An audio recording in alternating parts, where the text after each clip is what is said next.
तो ये ज्योग्राफी का पार्ट 2 है। पिछले भाग में हमने एस्ट्रोनॉमी के बारे में पढ़ा था एंड इसमें जियोलॉजी को पूरा ख़त्म करने वाले हैं सिंगल वीडियो में। चलिए इस वीडियो को शुरू करते हैं। देखिए, जियोलॉजी क्या होता है, तो इस भूगर्भ विज्ञान जिसको कि हिंदी में कहते हैं, इसके अंतर्गत पृथ्वी के आंतरिक संरचना का अध्ययन करते हैं या पृथ्वी के अंदर की जानकारी अप्रत्यक्ष रूप से देती है।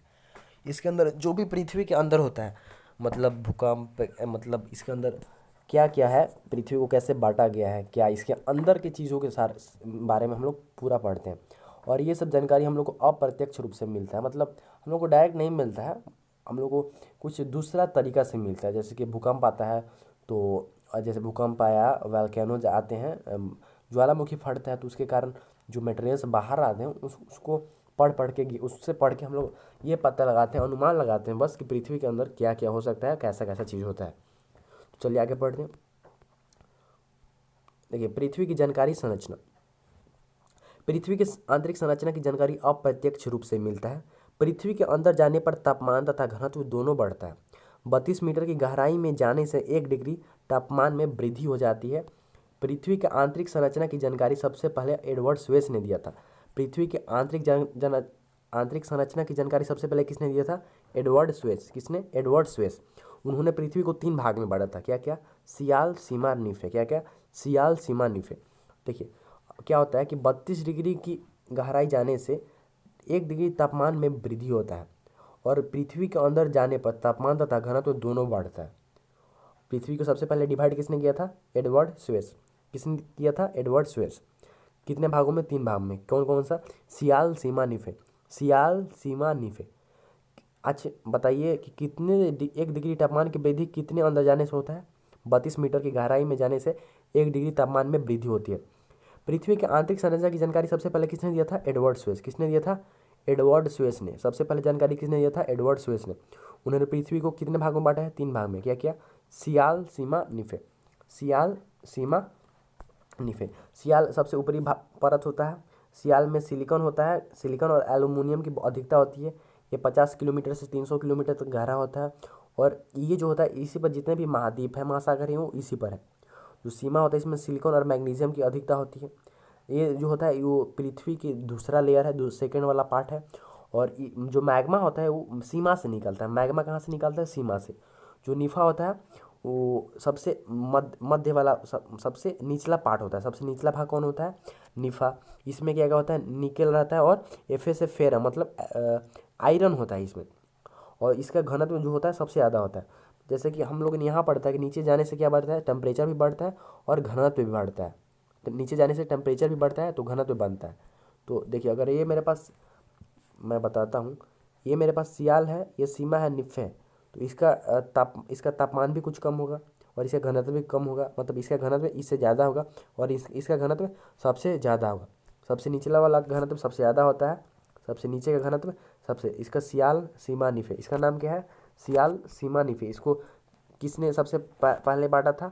बांटने वाले का नाम क्या था? Edward Suez. किन्होंने बांटा था? एडवर्ड स्वेस ने इनको बांटा था।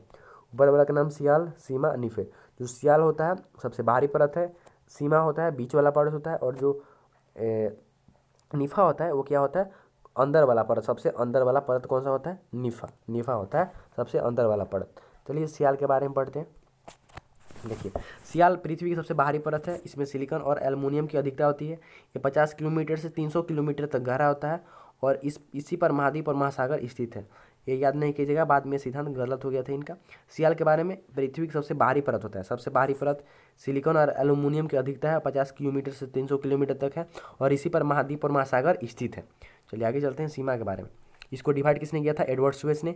32 मीटर गहराई जाने से कितने डिग्री टेम्परेचर की वृद्धि होती है? 1 डिग्री टेम्परेचर की वृद्धि होती है। सीमा क्या होता है? तो ये पृथ्वी का मध्य वाला परत है, मध्य परत है। इसमें सिलिकॉन और मैग्नीशियम की अधिकता होती है। और ये नहीं याद कीजिए बिकॉज ये बाद में गलत हो गया था। ज्वालामुखी के मैग्मा इसी भाग से निकलता है और इसकी गहराई 100 किलोमीटर से 200 किलोमीटर तक होती है। सीमा की गहराई कितना होता है? 100 किलोमीटर से 200 किलोमीटर तक। देखिए, मैं एक बार बना दे रहा हूँ आपको। यह होता है सियाल, सीमा, निफे। सियाल, सीमा, निफे। सियाल, सीमा, निफे। इसे किसने डिवाइड किया था? एडवर्ड स्वेस ने। किसने? Edward Suez. एडवर्ड स्वेस ने इसको डिवाइड किया था। सियाल ऊपर वाला पार्ट, सीमा, निफे। ये कितना होता है? 50 किलोमीटर से 300 किलोमीटर तक। 50 किलोमीटर से 300 किलोमीटर तक गहराई होता है। इसका गहराई 100 किलोमीटर से 200 किलोमीटर तक। इसका गहराई कितना होता है? 100 किलोमीटर से 200 किलोमीटर तक। और जो निफा होता है, ये चलिए निफा के बारे में पढ़ लेते हैं। ये पृथ्वी की आंतरिक परत है, मतलब सबसे इंटरनल पार्ट है। तरल अवस्था में होता है। हाँ, ये याद कीजिए कैसे अवस्था में होता है? तरल अवस्था में होता है। इसमें निकल और लोहा की अधिकता होती है। इस परत का घनत्व सबसे अधिक होता है। जैसे कि मैंने बताया कि नीचे जाने से घनत्व जो होता है वो बढ़ता है, नीचे जाने से घनत्व बढ़ता है। सबसे नीचे तो यही नहीं है, तो इसका घनत्व सबसे ज़्यादा होता है। इसका घनत्व 11 होता है। और जो ये देखिए, मैं इसका घनत्व एक बार बता दे रहा हूँ, आप लोग याद कर लीजिएगा। इसका होता है 2.5। किसका? सीमा का, सियाल का। और जो सीमा बीच वाला भाग होता है उसका होता है 5। और जो नीचे वाला होता है उसका होता है 11। मतलब सियाल का होता है 2.5, जो सीमा होता है उसका होता है 5, और जो सबसे नीचे वाला तो उसका होता है 11। तो चलिए पढ़ लेते हैं आगे। स्वेस के अनुसार सियाल का घनत्व कितना होता है? 2.5, मैंने आपको बताया अभी। और देखिए जो सीमा घनत्व उसका 4 होता है। सीमा का घनत्व कितना होता है? 4। और जो निफा घनत्व होता है वो होता है 11। देखिए सियाल, देखिए यहाँ पर मैं बता दे रहा हूँ। ये सियाल, सीमा, निफे। सियाल का घनत्व 2.5, इसे का होता है 4, और इसका कितना होता है? 11। 2.5, 4, 11, 2.5, 4 और 11, 2.5, 4 और 11 हो जाएगा 25, 2.5, 4 और 11। तो आप याद रखिएगा। मैं फिर से बता दें, देखिए ये सियाल होता है। सियाल का कितना होता है? 2.5। सियाल का कितना होता है? 2.5। सीमा का कितना होता है? 4। और ये जो निफा होता है उसका कितना होता है? 11। तो आप याद कीजिएगा, आपको याद हो जाएगा जल्दी। ये तो कोई ऐसा नहीं है। पृथ्वी का औसत घनत्व ये जरूर याद कीजिए। पृथ्वी का जो औसत घनत्व होता है वो कितना होता है? 5.5 ग्राम पर सेंटीमीटर क्यूब। कितना होता है? 5.5 ग्राम पर सेंटीमीटर क्यूब। और इसको किसने बताया था? स्वेस ने ही बताया था। लेकिन बहुत सारा चीज़ तो सही बताया था स्वेस ने, एडवर्ड स्वेस बहुत चीज़ सही बताया। लेकिन कुछ उन्होंने परतों को, जो लेयर्स होते हैं पृथ्वी के 3 जो लेयर हैं, उनको मतलब बढ़िया से नहीं समझा पाए, स्पष्ट नहीं कर पाए। तो इसी कारण जो नए भूगोल को पढ़ने लिखने वाले थे, उन्होंने अपने तरीके से बांट दिया और उसको नाम दे दिया क्रस्ट, मेंटल और कोर को। नया तरीका से पढ़ा और उसको क्या नाम दे दिया? क्रस्ट, मेंटल और कोर। क्या नाम दिया? क्रस्ट, मेंटल और कोर। चलिए अब इनके बारे में पढ़ते हैं। ये भी उनसे मिलते जुलते हैं, मतलब जो सीमा का काम है वही सियाल का जो काम है वही क्रस्ट का काम रहता है। जो सीमा में जो जो चीज़ होता है वही मेंटल में होता है। और जो उधर निफा में जो जो काम हो रहा था वो कोर में होता है। तो मतलब कोई खासा अंदर नहीं है, थोड़े कुछ पॉइंट्स का डिफर होता है। देखिए क्रस्ट क्या होता है? पृथ्वी का सबसे बाहरी परत है।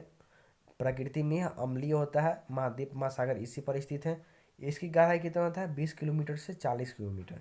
गहराई 20 किलोमीटर से 40 किलोमीटर। पृथ्वी के कुल आयतन का मात्र 1% होता है। कितना होता है? मात्र 1% होता है पृथ्वी के पूरी आयतन का। और इस परत को लिथोस्फीयर कहते हैं। इस परत को क्या कहते हैं हम लोग? लिथोस्फीयर। क्या कहते हैं? लिथोस्फीयर। लिथोस्फीयर, लिथो मतलब चट्टान होता है, इसको क्या कहते हैं? लिथोस्फीयर। इसे 2 भाग में बांटते हैं, ऊपरी क्रस्ट और निचली क्रस्ट में। देखिए क्रस्ट, मेंटल कोर, सियाल, सीमा, निफे। क्रस्ट, मेंटल कोर, सियाल, सीमा, निफे। अभी सियाल को आप भूल जाइए, अब यहाँ पर आइए क्रस्ट में घुसिए। अब उसको भूल जाइए। चलिए क्रस्ट पढ़ते हैं। Crust, mantle core, crust, mantle core, crust, mantle core. Crust सबसे बाहरी वाला भाग होता है। और महाद्वीप और महासागर इसी पर स्थित है। इसकी गहराई कितना होता है? 20 से 40 किलोमीटर। और इस परत को क्या कहा जाता है? लिथोस्फीयर। और कुल आयतन का कितना है? मात्र 1%। मतलब मैं डायग्राम जो रियल का फिगर बनता वो कुछ ऐसा बनता है। एक रियल का डायग्राम ऐसा बनता है। देखिए ये क्रस्ट होता है मात्र जो 1% है। ये जो होता है 83% होता है। मतलब जो मेंटल होता है वो 83% होता है। और जो कोर होता है वो 16%। इसको अभी याद कर लीजिए। 1, 83, 16, 1, 83, 16 कितना होता है? 1% क्रस्ट, 83% मेंटल, 83% मेंटल और 16% क्या होता है? कोर होता है। 1% क्रस्ट, 83% मेंटल और 16% कोर। 1% क्रस्ट, 83% मेंटल और 16% क्या होता है? कोर होता है। तो इसको अभी याद कर लीजिए। क्रस्ट कितना होता है? 1%। क्रस्ट कितना होता है? 1%। 83% क्या होता है? मेंटल। और कोर कितना होता है? 16%। और जो ये ऊपर वाला भाग, मैं सिर्फ अब ऊपर वाला भाग को बना रहा हूँ। देखिए मैं सिर्फ ऊपर वाला भाग को बना रहा हूँ, मैं सिर्फ क्रस्ट को बना रहा हूँ। जैसे कि मैंने क्रस्ट को बनाया, क्रस्ट को। तो क्रस्ट भी 2 पार्ट में डिवाइड है। क्या क्या में? ये अपर क्रस्ट, लोअर क्रस्ट। अपर क्रस्ट, लोअर क्रस्ट। क्या क्या? अपर क्रस्ट, ये अपर क्रस्ट है, ये लोअर क्रस्ट है। अपर क्रस्ट, लोअर क्रस्ट है। क्रस्ट दो भाग में डिवाइड है, अपर क्रस्ट लोअर क्रस्ट। वैसे मेंटल भी दो भाग में डिवाइड है, अपर मेंटल लोअर मेंटल। और जो कोर होता है वो भी दो भाग में डिवाइड है, अपर कोर और लोअर कोर। मतलब 6 भाग में टोटल डिवाइड हो चुका है। लेकिन हम लोग मतलब आप ध्यान रखिएगा कि बस ये ऐसे है, क्रस्ट मेंटल कोर, इसी में upper crust lower crust, upper mantle lower mantle, upper core lower core, ऐसे आप ध्यान रखिएगा। देखिए क्रस्ट को और क्या कहा जाता है, इसको लिथोस्फीयर भी कहा जाता है। क्रस्ट को क्या कहता है, लिथोस्फीयर। इसे दो भाग में बांटते हैं, ऊपरी क्रस्ट और निचली क्रस्ट, आपको पता होगा। चलिए आगे चलते हैं। देखिए जो ऊपरी क्रस्ट होता है वो अम्लीय होता है, जो निचली क्रस्ट होता है क्षारीय होता है। ऊपरी क्रस्ट कैसा होता है, अम्लीय होता है, और जो निचली क्रस्ट क्या होता है, क्षारीय होता है। चलिए थोड़ा सा हम लोग पढ़ लेते हैं।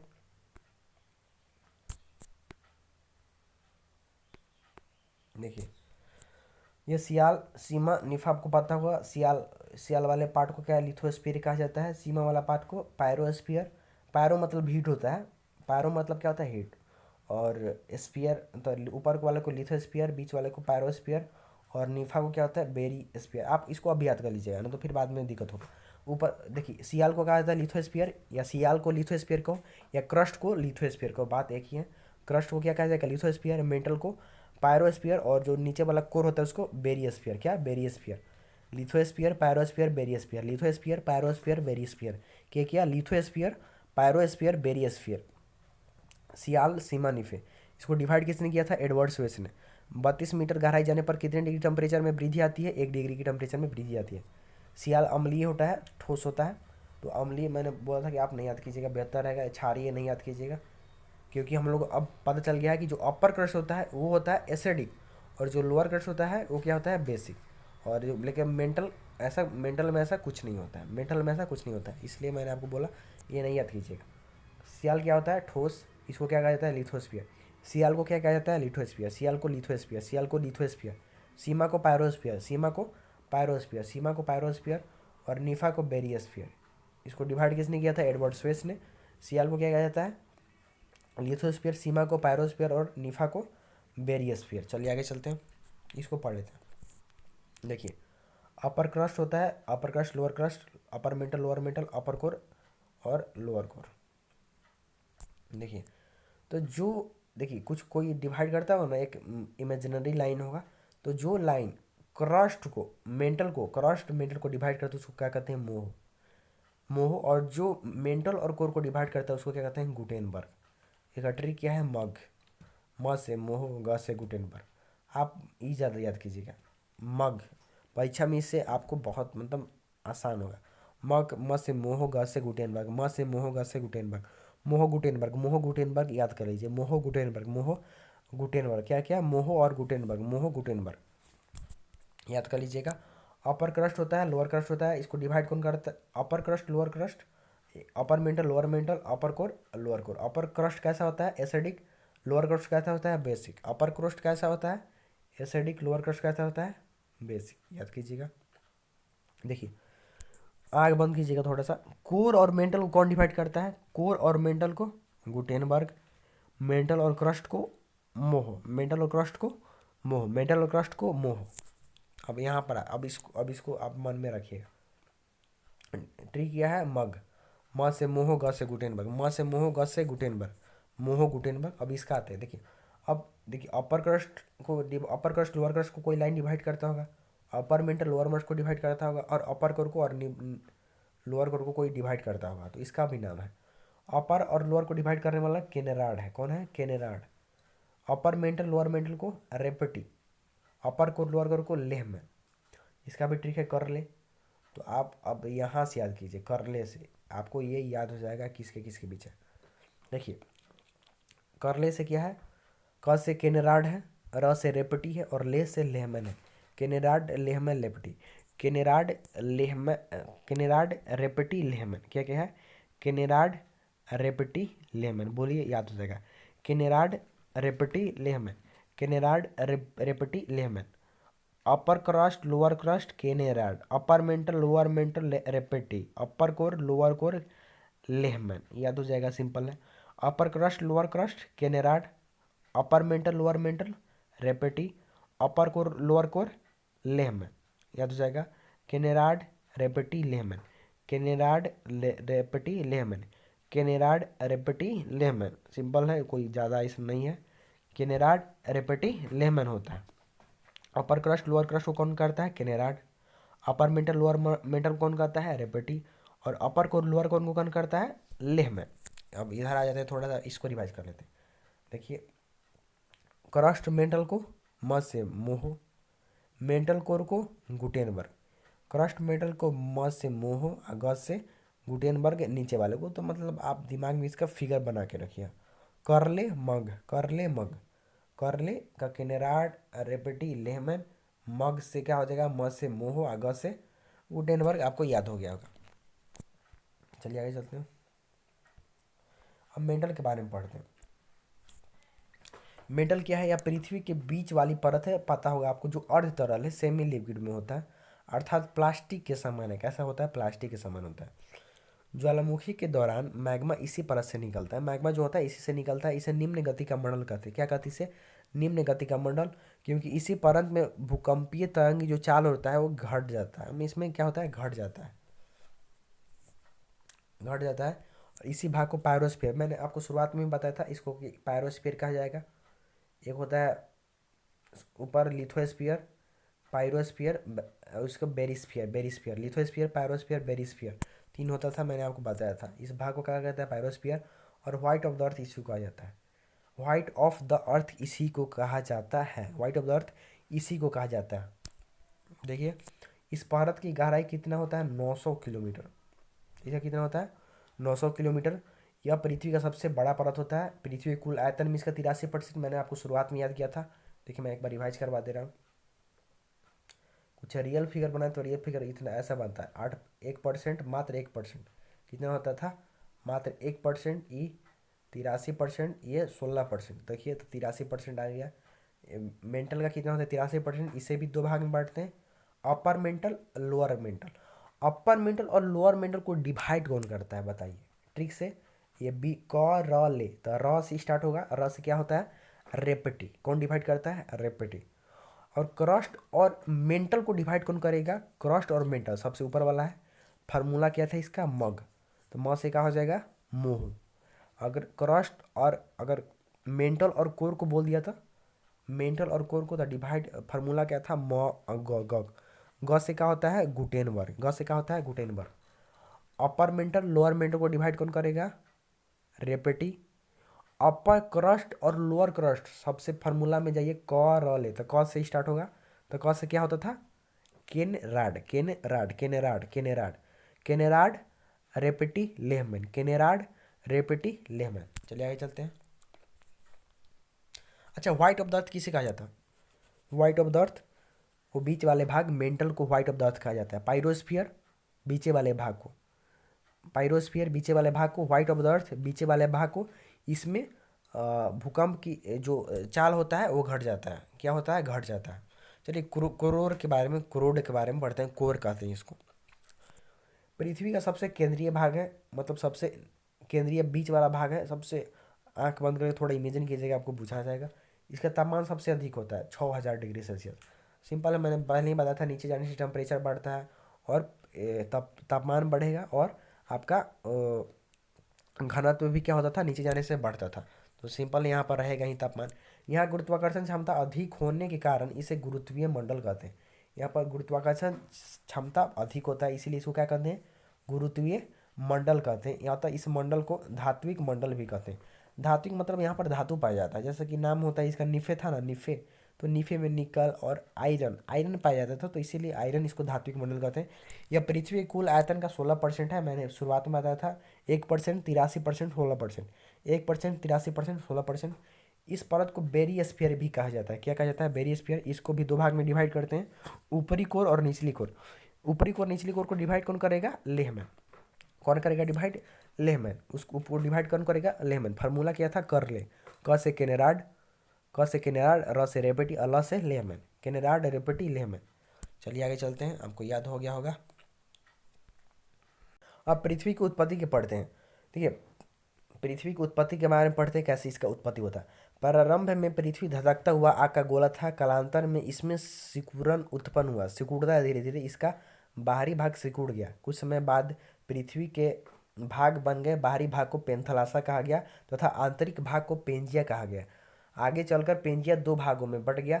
पेंजिया का उत्तरी भाग अंगारा लैंड कहलाया जबकि दक्षिणी भाग गोंडवाना लैंड कहलाया। वर्तमान में उत्तरी गोलार्ध के देश अंगारा लैंड के भाग है जबकि दक्षिणी गोलार्ध के देश गोंडवाना लैंड के भाग है। भारत के उत्तरी भाग अंगारा लैंड तथा दक्षिणी भाग गोंडवाना लैंड का भाग है। अंगारा तथा गोंडवाना लैंड के बीच में 33 सागर था जहां आज हिमालय पर्वत स्थित है।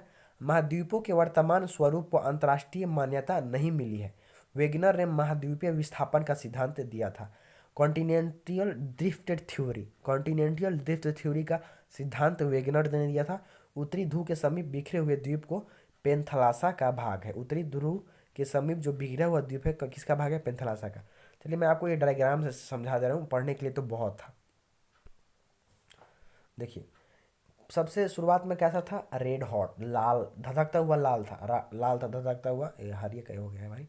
ये धधकता हुआ पहले लाल था, उसी इसमें थोड़ा सा सिकुड़न आता है और ये कुछ ऐसा शेप का बनता है। उसके बाद ये कुछ ऐसा बनता है और इस बाहरी वाला भाग पेंथलासा कहता है और अंदर वाला भाग पेंजिया। इसका भाग बाहरी वाला भाग पेंथलासा, 5 बार बोली याद हो जाएगा। पेंथलासा पेंजिया, पेंथलासा पेंजिया। बाहरी वाला भाग पेंथलासा, अंदर वाला भाग क्या था? पेंजिया। बाहरी वाला भाग पेंथलासा, अंदर वाला भाग क्या था? पेंजिया। इसका थ्योरी किसने दिया था? महाद्वीपीय विस्थापन का सिद्धांत, कॉन्टिनेंटल ड्रिफ्ट थ्योरी किसने दिया था? वेगनर ने। किसने दिया था? वेगनर ने। किसने दिया था? वेगनर ने। क्या होता है? देखिए सबसे पहले रेड हॉट था, सिकुड़न होता है, उसके बाद पेंथलासा बाहरी भाग हो जाता है और पेंजिया आंतरिक भाग, और फिर पेंजिया दो भाग में डिवाइड होता है, अंगारा लैंड और गोंडवाना लैंड। क्या क्या? अंगारा लैंड और गोंडवाना लैंड। और जो नीचे वाला भाग है उसको गोंडवाना कहते हैं, ऊपर वाला भाग है अंगारा लैंड। अंगारा लैंड, गोंडवाना लैंड। और बीच में था जो सागर था वो थेथी सागर है, और थेथी सागर के स्थान पर आज जो हिमालय पर्वत है उसी के ऊपर खड़ा हुआ है। थेथी सागर के ऊपर हिमालय पर्वत है। अंगारा लैंड, गोंडवाना लैंड। देखिए फिर से रेड हॉट था, सिकुड़न हुआ, सिकुड़न के बाद पेंजिया पेंथलासा में बढ़ता है, उसके बाद अंगारा लैंड, गोंडवाना लैंड और थेथी सागर में बढ़ जाता है। तो ये कुल ऐसा था, ज़्यादा हम लोग को पीडीएफ पढ़ना नहीं, आपको याद कीजिएगा। बाहरी वाला भाग पेंथलासा, अंदर वाला भाग पेंजिया। जो ऊपर वाला लैंड कौन सा होता है? अंगारा लैंड। मतलब जितने भी उत्तरी गोलार्ध के देश है किस पर है? अंगारा लैंड। ये उत्तर होता है, ये दक्षिण होता है। तो उत्तरी नॉर्थ, ये नॉर्थ होता है, ये साउथ होता है। जो भी उत्तरी के देश हैं वो किस पर है? अंगारा लैंड पर। और जो नीचे वाला देश है किस पर है? गोंडवाना लैंड पर। तो जो हमारा भारत होता है वो दोनों पर है, अंगारा पर भी है और गोंडवाना पर भी है। भारत दोनों पर है, अंगारा पर भी है और गोंडवाना पर भी है। चलिए आगे पढ़ लेते हैं। देखिए मैं एक बार इसको फिर से मैं यहाँ पर मार्क कर दे रहा हूँ, इसमें इंपॉर्टेंट चीज़ क्या है। पृथ्वी के बाहरी भाग को क्या कहा गया है? पेंथलासा।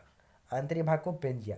बाहरी भाग को पेंथलासा, आंतरिक भाग को पेंजिया। बाहरी भाग को पेंथलासा, आंतरिक भाग को पेंजिया। पेंजिया आगे चल के दो भाग में डिवाइड हुआ, अंगारा लैंड, गोंडवाना लैंड। अंगारा लैंड ऊपर वाला भाग अंगारा, नीचे वाला गोंडवाना। ऊपर वाला भाग अंगारा, नीचे वाला गोंडवाना। ऊपर वाला भाग अंगारा, नीचे वाला गोंडवाना। उत्तरी गोलार्ध के जो भी देश है अभी अंगारा पर है, दक्षिणी गोलार्ध के गोंडवाना पर है। मतलब ये अंगारा, नीचे वाला गोंडवाना। ऊपर वाला देश जो भी है अंगारा पर है और नीचे वाला गोंडवाना पर है।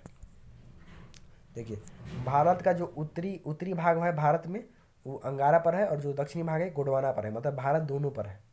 जो हिमालय पर्वत है 33 सागर के स्थान पर खड़ा है और महाद्वीपों के वर्तमान स्वरूप को अंतर्राष्ट्रीय मान्यता नहीं मिली है। और इसका सिद्धांत महाद्वीपीय विस्थापन का सिद्धांत कौन दिया था? वेगनर। महाद्वीपीय विस्थापन का सिद्धांत कौन दिया था? वेगनर। कॉन्टिनेंटल ड्रिफ्ट थ्योरी कौन दिया था? वेगनर। ज़्यादा नहीं पढ़ना, चलिए आगे चलते हैं। अब आता है प्लेट विवर्तनीय सिद्धांत।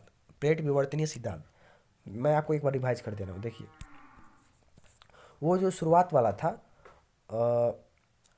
क्या था वो बोला? पृथ्वी का जो डिवाइड हुआ था 3 भाग में, उसका कौन दिया था? एडवर्ड स्वेस ने। उसका कौन दिया था? एडवर्ड स्वेस ने। और जो कॉन्टिनेंटल ड्रिफ्ट थ्योरी कौन दिया था? कॉन्टिनेंटल ड्रिफ्ट थ्योरी किसने दिया था? तो ये दिए थे वेगनर ने। कौन दिया था? वेगनर। वेगनर दिए थे। तो अब प्लेट विवर्तनीय सिद्धांत पर पढ़ते हैं। देखिए इसको देने वाले थे हैरी हैस। कौन दिया था इसको? हैरी हैस ने दिया था। इनके अनुसार पृथ्वी बहुत मोटे प्लेट पर टिकी है। इन प्लेटों की मोटाई लगभग 100 किलोमीटर होती है। महासागर के समीप ये प्लेट पतले होते हैं जबकि महाद्वीपों के समीप ये प्लेट मोटे होते हैं। पृथ्वी पर कुल 7 बड़े तथा 20 छोटे प्लेट हैं। देखिए इनका सिद्धांत कौन दिया था? प्लेट विवर्तनीय सिद्धांत। Plate tectonic theory. Plate tectonic theory कौन दिया था? हैरी हेस। कौन दिया था? हैरी हेस। कौन दिया था? हैरी हेस। प्लेट टेक्टोनिक थ्योरी कौन दिया था? हैरी हेस। और कॉन्टिनेंटल ड्रिफ्ट थ्योरी कौन दिया था? वेगेनर। और जो पृथ्वी का इंटरनल स्ट्रक्चर को डिवाइड किए थे उसने उसको कौन किया था? Edward Suez. Edward Suez. देखिए ये क्या कहता है, प्लेट प्लेट कॉन्टिनेंटल थ्योरी क्या कहता है, जैसे कि ये है आपका ये आपका प्लेट है, ये आपका प्लेट है 100 किलोमीटर का, 100 किलोमीटर का ये प्लेट है। तो उन्होंने क्या बताया कि जो जहाँ महासागर है वो वाला भाग क्या है, जैसे कि इस साइड महासागर है, ये साइड आपका महासागर है, ये साइड आपका महासागर है। जो महासागर वाला पार्ट है वो धंसा मतलब वो नीचे है, और यहाँ पर पानी भर गया है। यहाँ पर क्या भर गया है?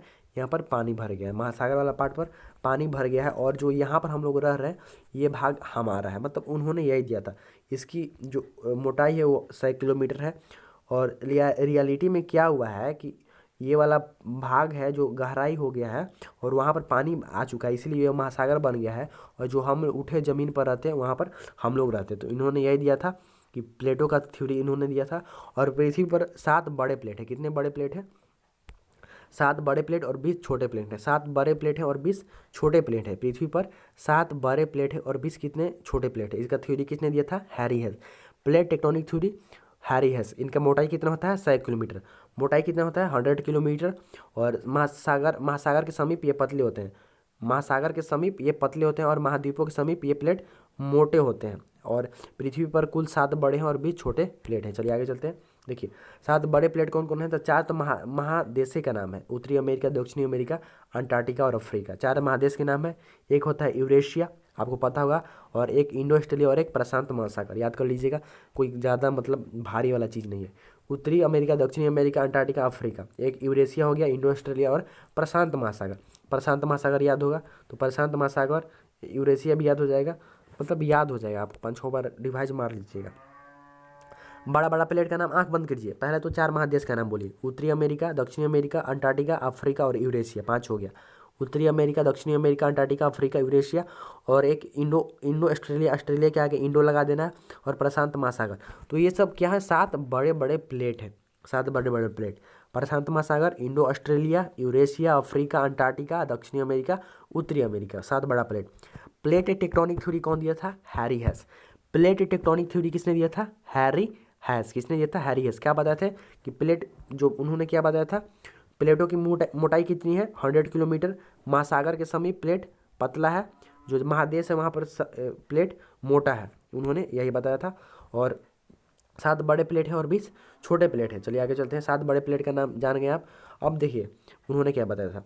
जो बड़े बड़े प्लेट हैं इनके टकराने से भूकंप आते हैं। जो बड़े बड़े प्लेट हैं इनके टकराने से क्या आता है? भूकंप आता है। अर्थात प्लेटों का किनारा भूकंप का कारण बनता है। नवीन पर्वतों के नीचे भी भूकंप आते हैं। चलिए एक बार मैं पढ़ दे रहा हूँ, फिर समझा दूंगा।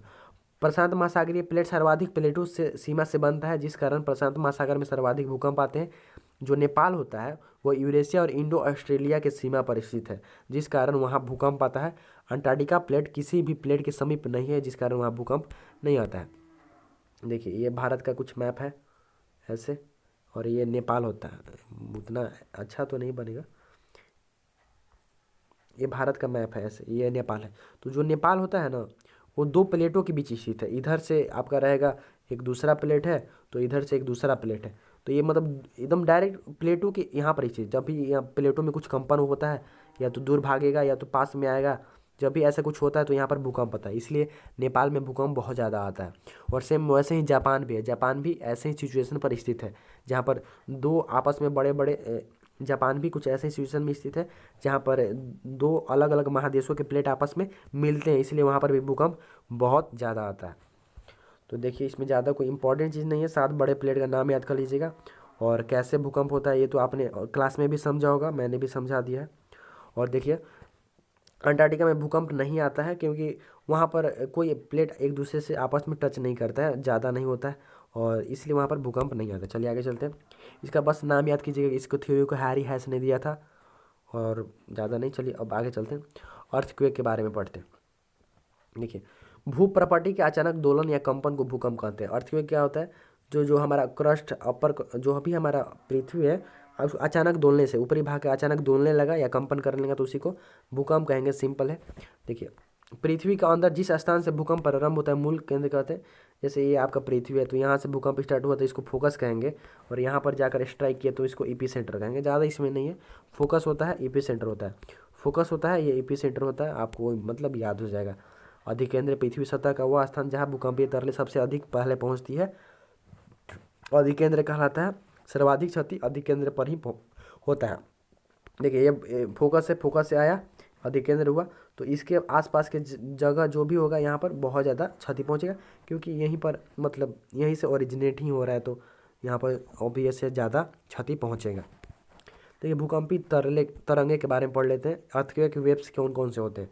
तो 3 होता है, PSL। पी होता है प्राइमरी होता है, एस सेकेंडरी होता है, एल लव वेव होता है।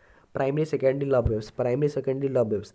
जो प्राइमरी होता है इसका स्पीड सबसे हाई होता है और सबसे कम क्षति पहुंचाता है। सेकेंडरी होता है, इसका स्पीड थोड़ा कम होता है, और जो लव होता है उसका स्पीड बहुत कम होता है। ये सबसे कम क्षति पहुंचाता है, उससे ज़्यादा सेकेंडरी वेव्स और सबसे ज़्यादा लव वेव्स, क्योंकि इसका चाल धीरे धीरे होता है, तो धीरे धीरे आते आते सबको तबाह करते आता है। धीरे धीरे आता है तो तबाह सबको करते आता है। प्राइमरी आता है जाता है इसकी। चलिए प्राइमरी के बारे में पढ़ लेते हैं कुछ।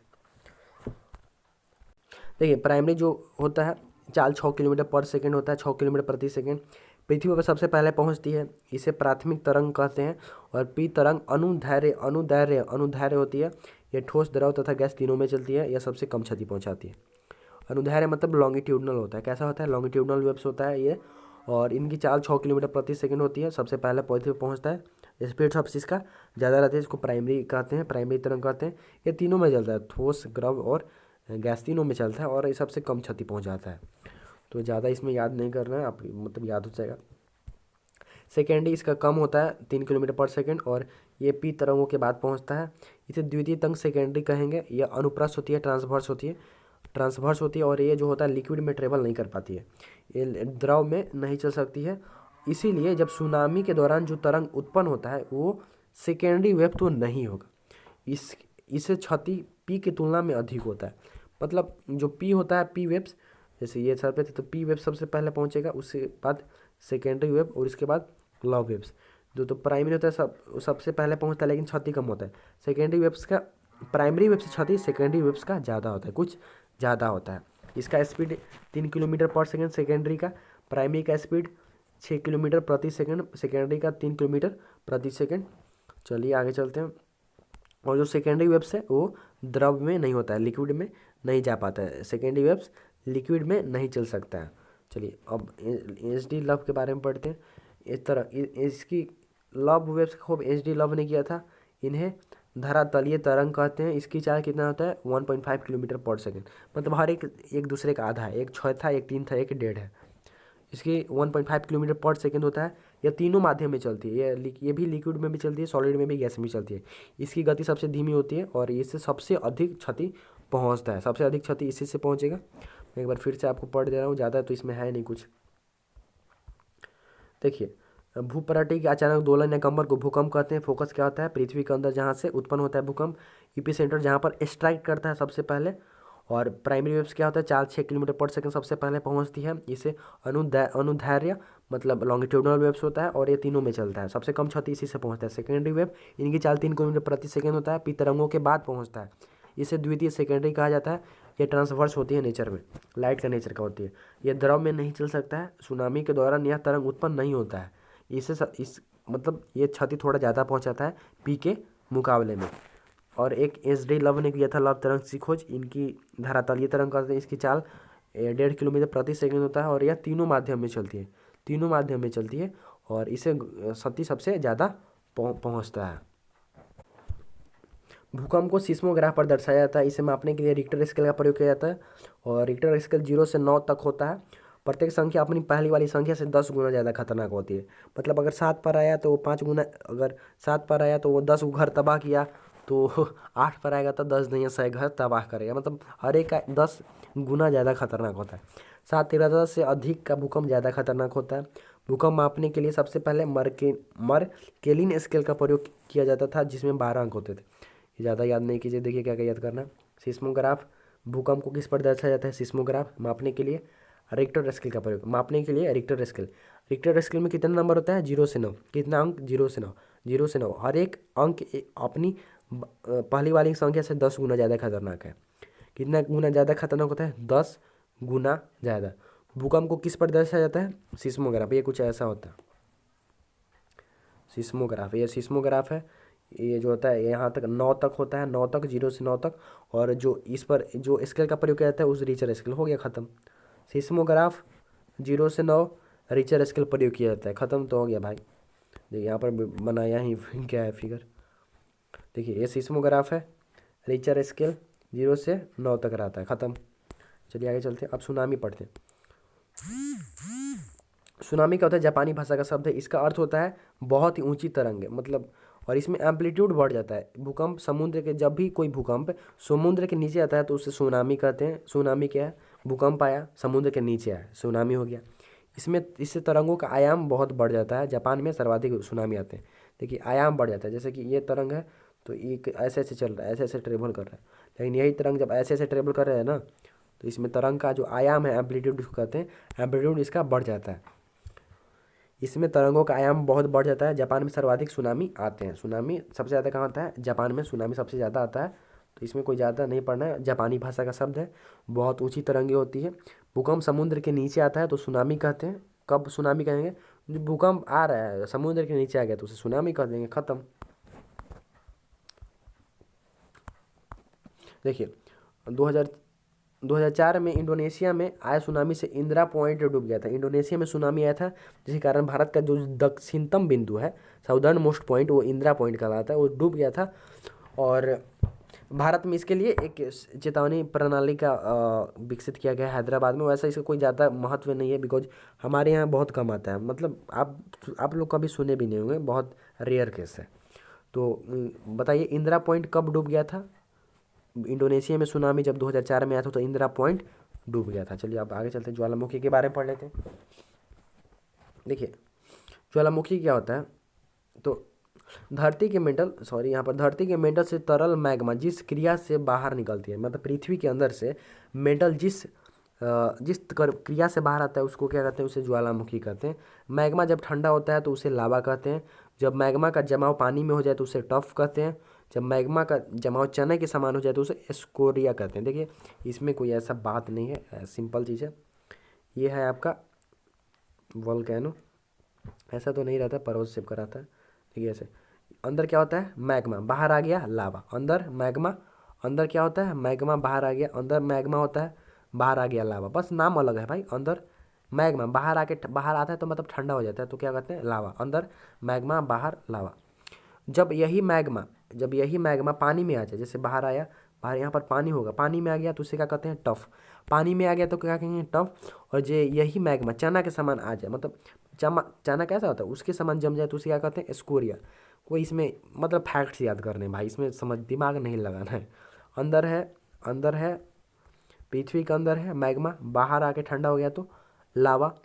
पानी में जम गया तो यही मैग्मा टफ, और यही मैग्मा चने के समान जम गया तो स्कोरिया। चलिए आपको याद कर लीजिएगा इसमें क्या होता है, फिर से मैं आपको बता दे रहा हूँ।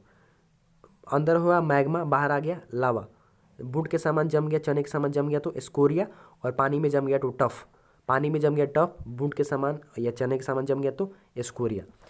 मैग्मा जिस छिद्र से बाहर निकलता है उसे ज्वालामुखी छिद्र कहते हैं। जब ज्वालामुखी छिद्र बड़ा हो जाता है तो उसे क्रेटर कहते हैं। क्रेटर का आकार जब बड़ा हो जाता है तो उसे काल्डेरा कहते हैं। काल्डेरा में जब विस्फोट रुक जाता है तो उसमें वर्षा का जल भर जाता है और उसे काल्डेरा झील कहते हैं। देखिए ये सब भी मतलब आसान है। ये देखिए भूकंप है, छिद्र से बाहर निकलता है उसे क्या कहते हैं? ज्वालामुखी छिद्र कहते हैं। छिद्र जब बड़ा हो जाए कुछ तो इसे क्या कहते हैं? क्रेटर कहेंगे। और बड़ा हो जाए तो इसे क्या कहेंगे? काल्डेरा कहेंगे।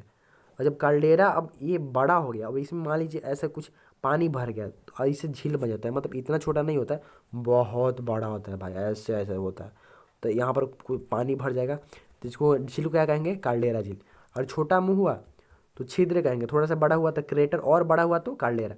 छोटा हुआ छिद्र, बड़ा हुआ क्रेटर, और बड़ा हो गया तो काल्डेरा। पानी भर गया तो काल्डेरा झील। ख़त्म। ज़्यादा दिमाग ही नहीं लगाना है। देखिए पहले क्या होता था? अंदर मैग्मा, बाहर लावा, बूंद के समान जम गया। स्कोरिया, पानी में जम गया। टफ, खत्म। और दूसरा क्या है, जिससे निकलता है ज्वालामुखी छिद्र, थोड़ा बड़ा क्रेटर और बड़ा। काल्डेरा, पानी भर गया। काल्डेरा झील, खत्म। काल्डेरा झील समझ में आ गया। क्रेटर झील किसको कहते हैं पता है ना? क्रेटर झील जब उल्का पिंड से कोई बनता है, मैंने पिछले वीडियो में बताया था, उल्का पिंड से जब कोई बनता है तो उसे क्रेटर झील कहते हैं। चलिए, ऑस्ट्रेलिया में ज्वालामुखी नहीं, याद कर लीजिएगा, ऑस्ट्रेलिया में एक भी ज्वालामुखी नहीं है। अंटार्कटिका में भूकंप नहीं आता है, अंटार्कटिका में भूकंप नहीं आता है। यूरोप में मरुस्थल नहीं है, यूरोप में एक भी मरुस्थल नहीं है। उत्तरी अमेरिका में एक भी आस्थानबद्ध देश नहीं है। मतलब आस्थानबद्ध मतलब जैसे ये समुद्र है ना, ये समुद्र है, जैसे कि ये सब समुद्र है, तो मतलब दो देश हैं, तो क्या कोई आस्थान से बंधा हुआ है क्या? बीच में है? बीच में नहीं है। ये भी पानी से सटा हुआ है, ये भी पानी से सटा हुआ है। अरे बीच में नहीं ना है। जब ये अब कोई स्थान रहता, देश रहता, नया देश, तो बोलते कि ये चारों तरफ घिरा हुआ है दूसरे दूसरे देशों से। बट ऐसा कोई वहाँ पर कोई देश ही नहीं है। वहाँ पर कुछ सिचुएशन ऐसा है, ऐसा है, एक देश ये है, मान लीजिए एक देश है, तो दोनों आपस में खुला खुला है सब। तो आस्थानबद्ध देश नहीं है। कहाँ पर? उत्तरी अमेरिका में। देखिए, ज्वालामुखी, एक भी ज्वालामुखी कहाँ नहीं है? ऑस्ट्रेलिया में। मरुस्थल नहीं है यूरोप में। एक भी आस्थानबद्ध देश नहीं है अमेरिका में। और एक भी नदी नहीं है सऊदी अरब में। एक भी नदी नहीं है सऊदी अरब में। ये सब तो कुछ फैक्ट्स हैं, इसको याद कर लीजिएगा। चलिए, अब ज्वालामुखी के प्रकार पढ़ते हैं। तो ये 3 प्रकार के होते हैं, मृत, सुषुप्त, सक्रिय। मृत को इंग्लिश में डेड कहते हैं, सुषुप्त को डोरमेंट और सक्रिय को एक्टिव वल्केनो। मृत को डेड, सुषुप्त को कहते हैं डोरमेंट, डोरमेंट, और सक्रिय को एक्टिव वल्केनो। देखिए, मृत क्या होता है? मरा हुआ होता है वो, मतलब एक बार निकल गया होगा कभी, फिर निकल भी नहीं किया, वो मतलब मरा हुआ होता है, डेड वल्केनो। सुप्त क्या होता है?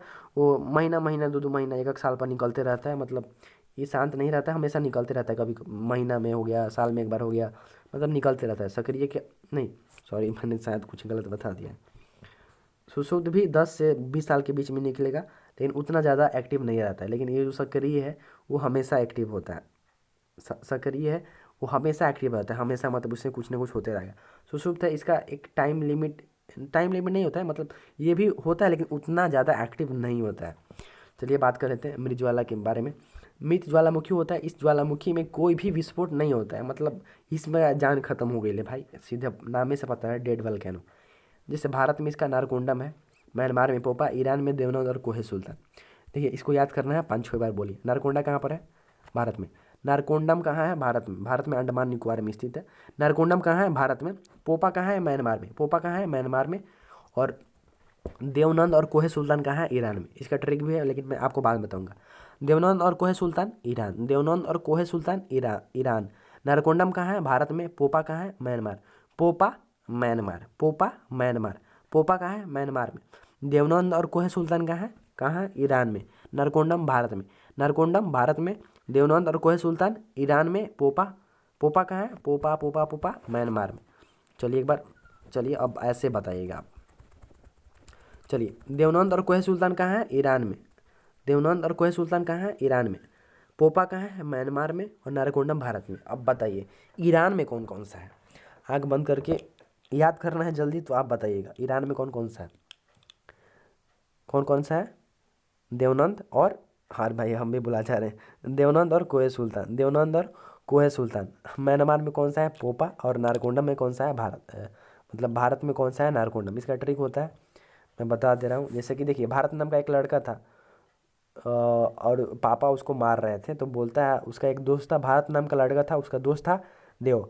भारत नाम के लड़का का दोस्त था देव, और पापा उसको बहुत मारते हैं, तो क्या बोलता है? भारत बोलता है, ना मारिए पापा ई देव को। क्या? ना, भारत क्या बोलता है? ना मारिए पापा ई देव को। अब इसको आपको एक सीक्वेंस वाइज लिखना होगा, और आपको मतलब फिर से मिल। भारत क्या बोलता है? ना मारिए पापा ई देव को। ना, भारत बोलता है, ना मारिए पापा ई देव को। अब वैसे याद कीजिए, अभी तो मैं ऐसे ही याद करवा दे रहा हूँ। देखिए, नारकोंडम भारत, देवनंद और कोहे सुल्तान ईरान। ईरान में कौन कौन है? देवनंद, कोहे सुल्तान। पोपा कहाँ है? म्यांमार में। पोपा कहाँ है? म्यांमार में। पोपा कहाँ है? म्यांमार में। म्यांमार में कौन सा है? पोपा। अरे भाई बंद करो नहीं इसको, चलो। देखिए, नारकोंडम कहाँ है? भारत में। देवनंद कहाँ है? देवनंद ईरान में। कोहे सुल्तान, कोहे सुल्तान ईरान में। म्यांमार में कौन सा है? पोपा। म्यांमार में कौन सा है? पोपा। ये सब कैसन ज्वालामुखी है? मृत, मरल ज्वालामुखी है। चलिए आगे चलते हैं। देखिए सुषुप्त ज्वालामुखी क्या होता है? इस ज्वालामुखी में विस्फोट नहीं होता है, किंतु कभी कभी विस्फोट होता है, मतलब कभी कभी सुषुप्त में होता है। जैसे कि इसका भी है, इटली में विसुवियस, इटली में विसुवियस, इटली में विसुवियस। इटली में कौन सा है? विसुवियस। जापान में फ्यूजियामा, ये तो आपको पहले से याद होगा। जापान में फ्यूजियामा, इंडोनेशिया में सिनाका और क्रोटोकुआ, क्रोकाटोआ। देखिए इटली में विसुवियस, इटली में कौन सा है? विसुवियस। जापान में फ्यूजियामा, इंडोनेशिया में सिनाका और क्रोकाटोआ। इटली में विसुवियस, जापान में फ्यूजियामा। इटली में कौन सा है? विसुवियस। जापान में कौन सा है? फ्यूजियामा। और इंडोनेशिया में कौन सा है? सिनाका और क्रोकाटोआ। कौन सा है? सिनाका और क्रोकाटोआ। देखिए जापान में हम फ्यूजियामा आपको याद होगा, इटली में विसुवियस ये भी याद होगा। इसको थोड़ा देखिए, सिनाका कहाँ पर है? इंडोनेशिया। क्रोकाटोआ कहाँ पर है? इंडोनेशिया। सिनाका कहाँ है? इंडोनेशिया। क्रोकाटोआ कहाँ है? इंडोनेशिया। आंख बंद कर कीजिएगा। चलिए बताइए, इटली में कौन सा है? विसुवियस। इटली में कौन सा है? विसुवियस। जापान में फ्यूजियामा, और इंडोनेशिया में सिनाका और क्रोकाटोआ। सिनाका और क्रोकाटोआ, सिनाका और क्रोकाटोआ। इटली में विसुवियस, जापान में फ्यूजियामा, इंडोनेशिया में सिनाका और क्रोकाटोआ। सिनाका और क्रोकाटोआ। देखिए याद करने में थोड़ा टाइम लगेगा, आप इसको पढ़िएगा पीडीएफ को, फिर से आपको याद हो जाएगा। देखिए फिर से मैं पहले देश बंद कर दे रहा हूँ। फ्यूजियामा जापान में, सिनाका क्रोकोटोआ इंडोनेशिया में, विसुवियस कहाँ पर है? विसुवियस कहाँ है? तो ये विसुवियस कहाँ पर है? ये इटली में। विसुवियस कहाँ पर है? इटली में। देखिए इटली में कौन सा है? विसुवियस। इटली में विसुवियस, जापान में फ्यूजियामा, इंडोनेशिया में सिनाका और क्रोकाटोआ। इटली में विसुवियस, जापान में फ्यूजियामा, और इंडोनेशिया में सिनाका और क्रोकाटोआ। सिनाका और क्रोकाटोआ। चलिए अब पढ़ लेते हैं सक्रिय ज्वालामुखी का। चलिए मैं एक बार आपको रिवाइज करवा दे रहा हूँ। भारत में कौन था मृत ज्वालामुखी में? याद कीजिए, भारत में कौन था? नारकोंडम। भारत में कौन था? नारकोंडम। भारत में कौन था? नारकोंडम। चलिए एक बार रिवाइज कर लेते हैं। देखिए देवनंद, म्यांमार में कौन था? पोपा। देवनंद और कोहे सुल्तान, देवनंद और कोहे सुल्तान कहाँ था? ईरान में। भारत में था नारकोंडम, और म्यांमार में कौन था? पोपा। म्यांमार में पोपा, भारत में नारकोंडम, और भारत में नारकोंडम और देवनंद और कोहे सुल्तान ईरान में था। चलिए आगे चलते हैं।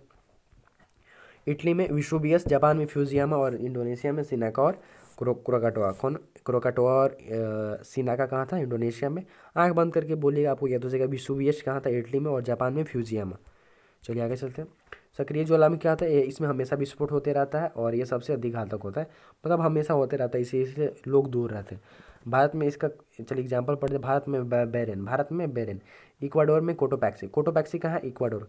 कोटोपैक्सी कहाँ है? इक्वाडोर। और स्ट्राम्बोली और एटना, स्ट्राम्बोली और एटना, स्ट्राम्बोली और एटना कहाँ है? इटली में। स्ट्राम्बोली और एटना कहाँ है? इटली में। स्ट्राम्बोली और एटना कहाँ है?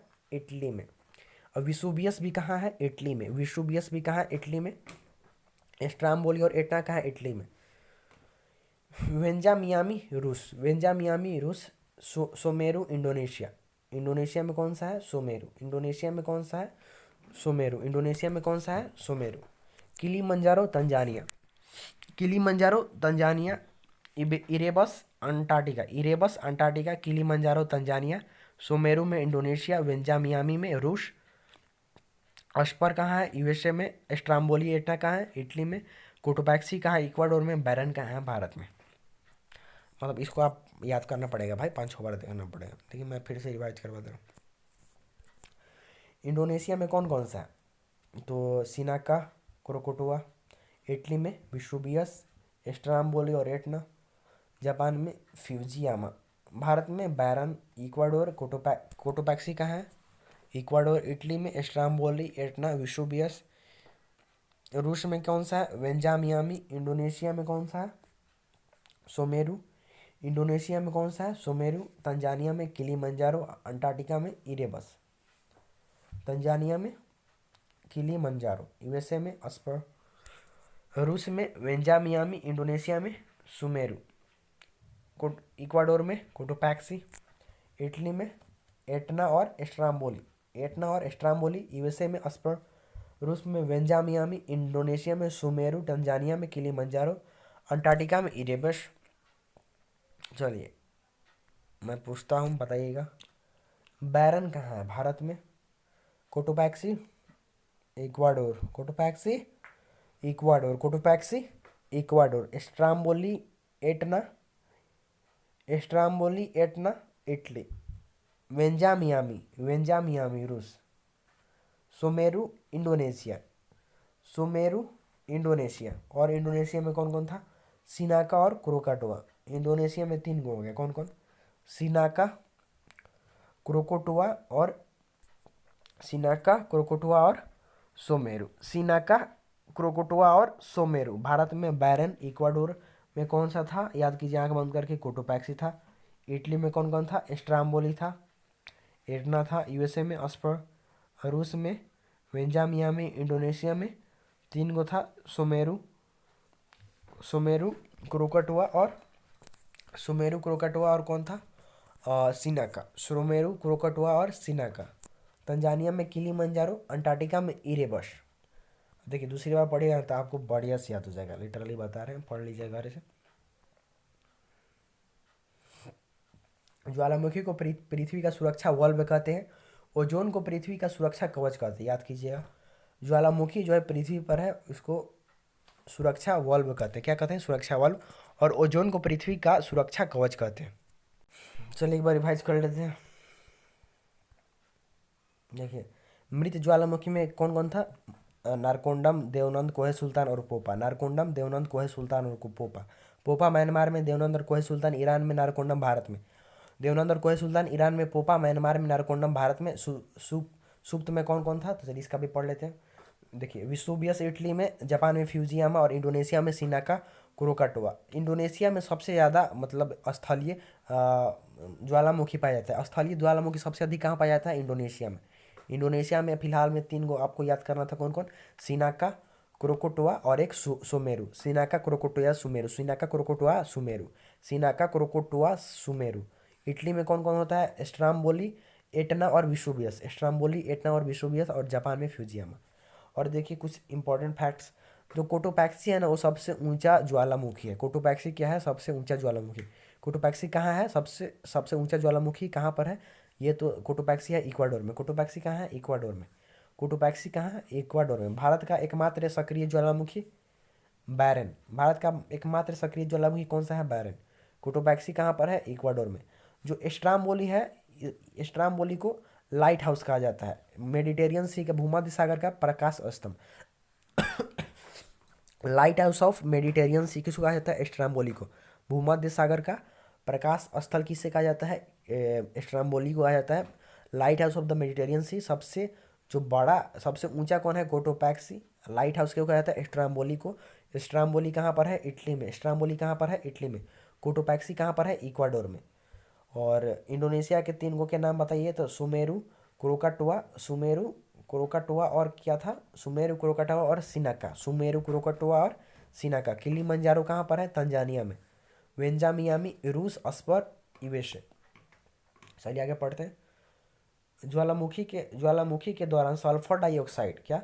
ज्वालामुखी के दौरान सल्फर डाइऑक्साइड और जलवाष्प तथा CO2 निकलते हैं। क्या क्या? सल्फर डाइऑक्साइड, CO2 निकलता है और वाटर वेपर निकलता है। यह क्या? सल्फर डाइऑक्साइड, SO2, CO2 और वाटर वेपर। सर्वाधिक ज्वालामुखी प्रशांत महासागर में है, जिसे अग्नेय वलय कहा जाते हैं। मतलब जो सबसे ज़्यादा ज्वालामुखी है वो प्रशांत महासागर में है, और इसीलिए इसको रिंग ऑफ फायर कहा जाता है। इंग्लिश में क्या कहता है? Ring of fire. सबसे अधिक स्थलीय ज्वालामुखी इंडोनेशिया में है। सबसे अधिक स्थलीय ज्वालामुखी कहाँ पर होता है? इंडोनेशिया में।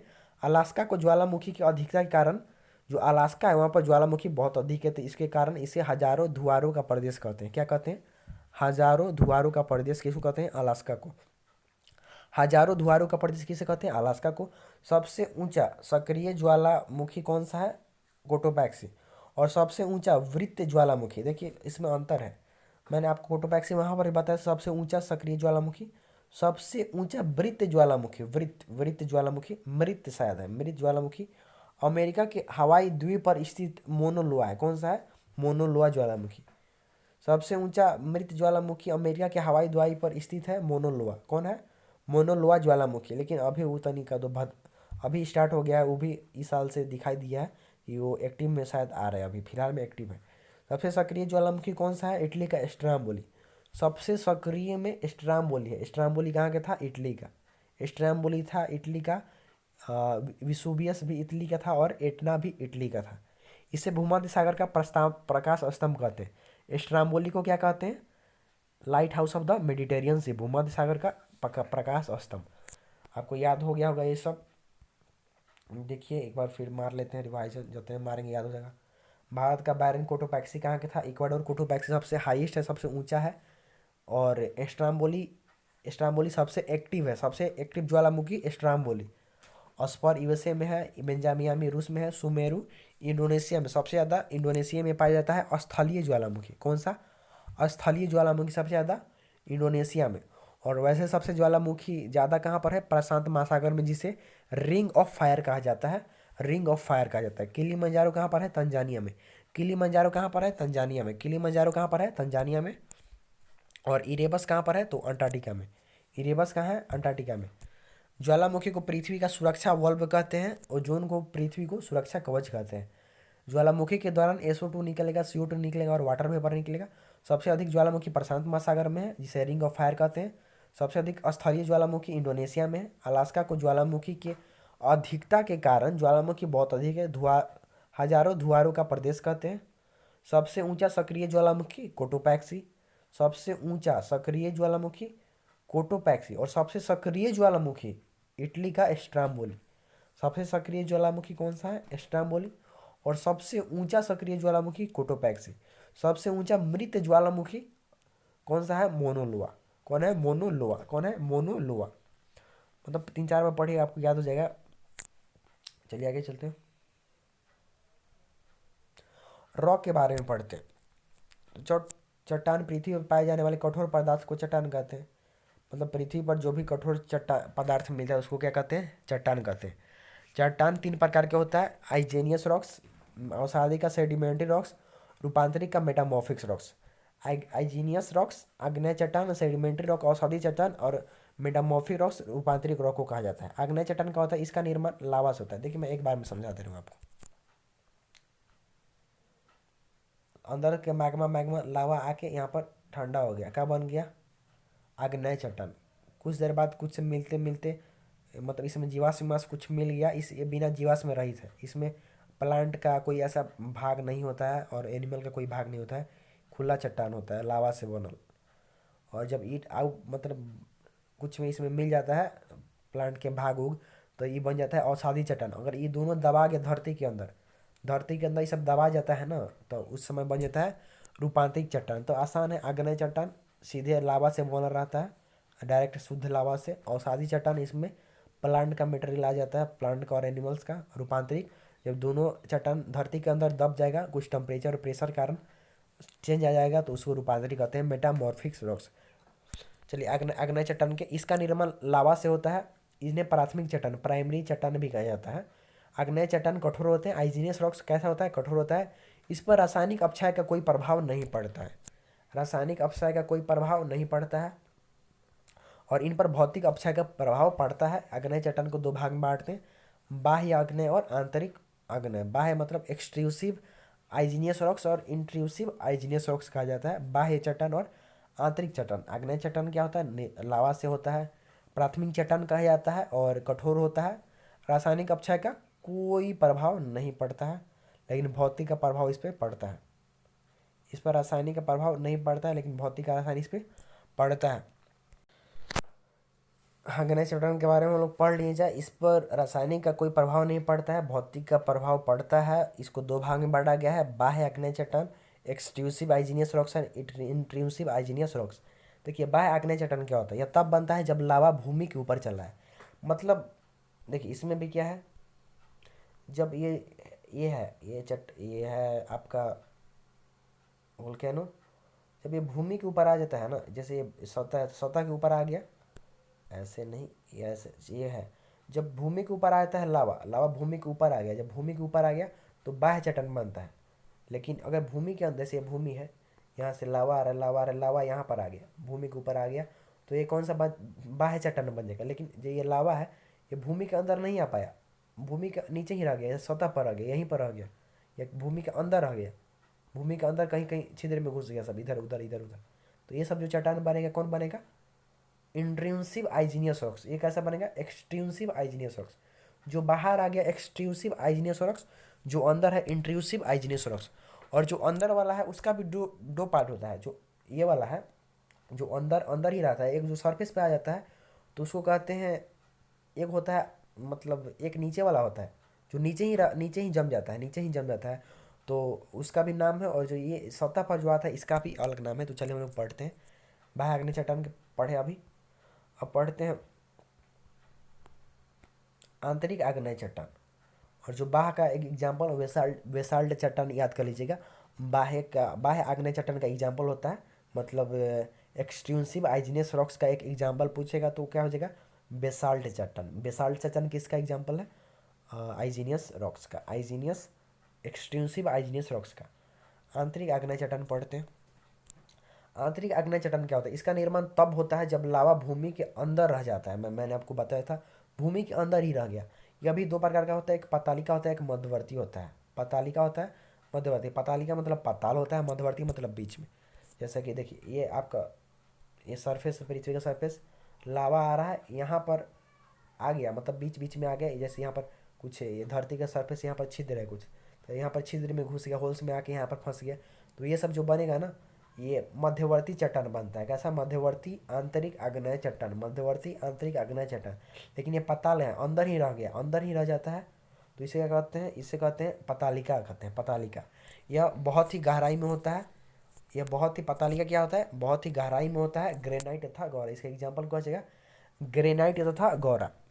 ग्रेनाइट तथा गौरा मध्यवर्ती में क्या होता है, इसका निर्माण तब होता है जब लावा भूमि के सतह पर पहुंच जाता है। कब होता है इसका निर्माण, कब होता है, जब लावा भूमि की सतह पर पहुंच जाए। और इसके इसके अनुसार कई भाग में, मतलब ये बहुत ज़्यादा भाग में होता है मध्यवर्ती का।